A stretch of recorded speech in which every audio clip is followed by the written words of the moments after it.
let me ask you the takeaway from all this.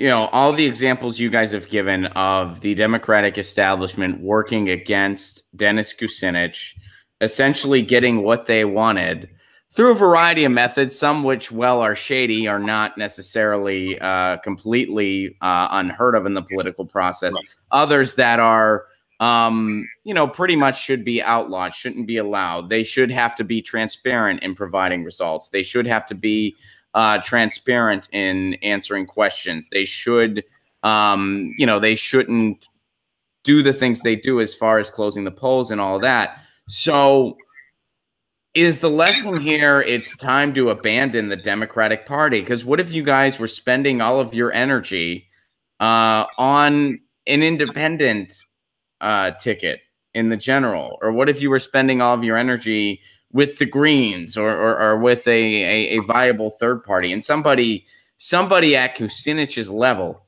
I mean, he could join Movement for a People's Party tomorrow, and it would really shake some stuff up.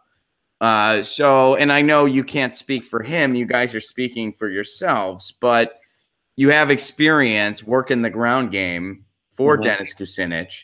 Not only a progressive who was stifled by the party this time around, but a progressive who has been stifled by the party his entire career. A man who had his arm twisted by Barack Obama, did what he essentially had to do. And how was he rewarded? Obama redistricted him. Is the lesson here it's time to abandon the Democratic Party? I'll say this. I'm going to still try to fight within the Democratic Party to change it to some degree, but I'm probably going to spend even more time out with the grassroots on the outside trying to change the Democratic Party. And the more that I am on the ground seeing all this, the more that I actually think Jimmy Dore is right. The Democratic Party is hopeless. It feels that way. It really does. Well, yeah, and Jimmy's not the only person that feels that way. A lot of other people do too, myself being one of them. So how is, and I'm not saying you're wrong, but how is changing from within possible at this point?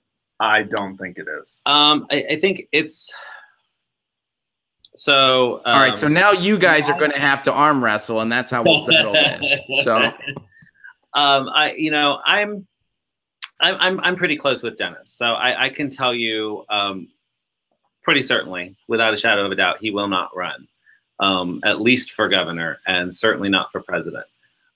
Now, if we did get a gerrymandering legislation passed, so if the districts become fairer, and maybe we'd see Congressman Kucinich. I don't know, but I can tell you from knowing him personally, he's certainly not done being an activist and an advocate, which he has always excelled at. Always puts boots on the ground, gets marches with laborers, goes to DAPL, gets community hospitals that have been threatened by private interests to be closed, remaining open. But yeah, and see, I kind of lean. I want to get out of the Democratic Party. I really, really, really do. But I think. Well, what's stopping you, man? I mean, because it's so much more difficult to get a foothold in. Right now, I'm eyeballing a run for state senate in 2020.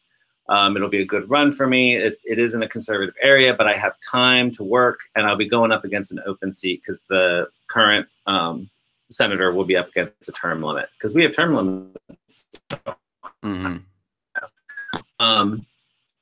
Do the Democratic Party. What I would have to do is go from getting 50 valid signatures to get on the ballot, the Democratic's primary ballot, to getting 1,500 signatures. That's the difference in how Ohio impedes the independence in this state. So it's a game of politics, and I know it's changing the party from the inside is a very it's a harder and harder sell the further and further we get out. But I'm still a Saul Alinsky disciple, and I really do believe that that's at least one of our best options. I don't see an outside, at least at this moment. We've got so many huge things. Now, if we could get money out of politics out of the way, if we could get Citizens United dumped, and if we could go even further and get like campaign finance reform so that all elected officials get public funding to do it, and there's caps on donations and spending, then we have an opportunity to break down the party and maybe get towards coalition-style government. Well, you know, and the real pipe dream would be to get rid of the Electoral College and go to ranked choice and fuck primaries altogether. Absolutely. Well, so here, let me respond to that because, you know, Matthias, I love you. I'd vote for you no matter what. I don't care what you have next to your name. You would get my vote no matter what. But I like Alinsky too. I love Alinsky. But the way I would digest all that is we need people in the inside, not necessarily to kind of use the party to push policy, because they got a lot set up to make sure that doesn't happen. We need people on the inside to do what Bernie Sanders is doing, to expose the beast for what it is. Because and a lot of people are trying to, and I don't know what Bernie's long game is, because there are many days where I wake up and I'm like, why doesn't he just break off with the party? Why doesn't he split with the party? And my theory, and I could be wrong, but my theory is that he's not done exposing the belly of the beast. And, you know, and I'm guilty of this myself. Sometimes I'm guilty of kind of staying within my bubble here in Southern California among a lot of progressives and thinking, hey, we know the Democratic Party's done. We know what it's all about. We know they're a right-wing party. We know they have no interest in changing. We know that. Why is Bernie sticking around? I think because not everybody knows that yet. So when he continues to propose legislation for single-payer health care, for living wages, and you see the party continue to either give it lip service and not follow through at all, I think that those numbers are increasing, and we still need more people. So, and I don't know, maybe that's what's going on, maybe that's not. But either way, if he stays in the party, that's going to happen, whether that's his intention or not. Yeah. So I think that as far as like a Saul Alinsky principle goes, having people on the inside, quote unquote, that's what we need. We need people on the inside to almost kind of be, they're the people that are going to throw up the information for us to take and run with. They're going to see that, oh, this is what's going on. This is what this establishment is. That's what we have to benefit from having people on the inside. As far as good progressives that aren't on the inside now, that aren't already on the inside, I think the best route is a different approach, not the Democrats. I mean, you have the DCCC working against you. You have the DNC working against you. You got superdelegates working against you. You got our process in general working against you. What's better, to go into a burning house and say, at least we have a structure, or to just build a new structure? I get less and less convinced about the Democratic Party, but I do agree. I think that having insiders is important, because we do need to keep continuously like pointing to this corporate corruption, because that's really what's screwing us all at the end of the day. Mm-hmm. And being able to be on the inside and report that, I think, is important. But yeah, I would love to see stronger coalition movements. The only problem is right now, I haven't seen it organized enough to really hold. The Green Party is certainly not. They show up once every 4 years and think people should pay attention to them, but they have absolutely no way. You know, they're not very good at organizing.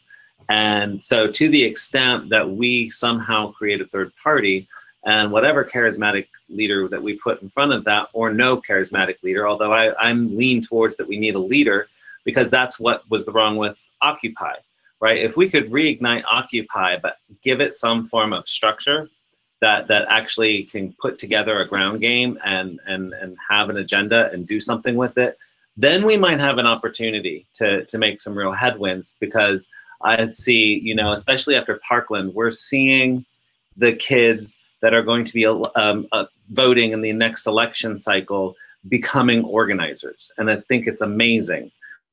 So I think there's a lot of more progressive electorate accumulating.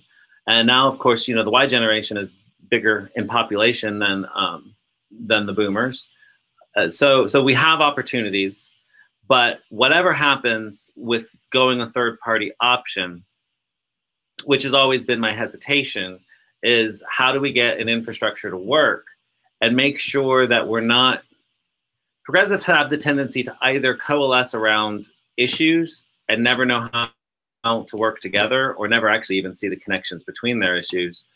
And they want, God love them, so much to create this sort of anarchic community structure that nothing ever gets done. And so there needs to be some kind of, I don't know. If I could see a real third party actually build an organization that could work, I could see it. I think it needs to start building now, because this is something that could take a generation to put a viable third party together. So I think we need to kind of work from both ends. That's been kind of my opinion for a while. I understand. I mean, I totally understand. And you know, I'm with you as far as like we need to start now. I mean, I was at the Draft Bernie conference. I was bummed out when he didn't accept the invitation. I was very, very bummed out because, you know, having a figurehead like him leading a new movement, that would have been a very big force to be reckoned with. And who knows what we'd be working on now had he done that. So, but I mean, yeah, it didn't happen. So we got to move forward accordingly. Hey guys, thanks for watching. That was a clip from Get Your News On with Ron, the world's first viewer-curated streaming news show. What does that mean? That means I log on to a stream and people tweet me articles over on Twitter at Ron Placone, or they use our Reddit subsection, which is just Get Your News On with Ron over on Reddit. And that's how we build the show. I'm seeing all these articles for the first time. We are literally getting our news on together. Follow me on Twitter at Ron Placone so you can participate. And this show streams live every Tuesday through Friday at 10 a.m. Pacific Standard Time. So please do tune in. If you want to support this show, you can do so over on patreon.com/Ron Placone, where for as low as $1 a month, you get access to exclusive podcasts every week, exclusive videos, free tickets to shows when I'm performing in your town, and more for as low as $1 a month. Please do consider it. Thank you so much for your support. This has been Get Your News On with Ron.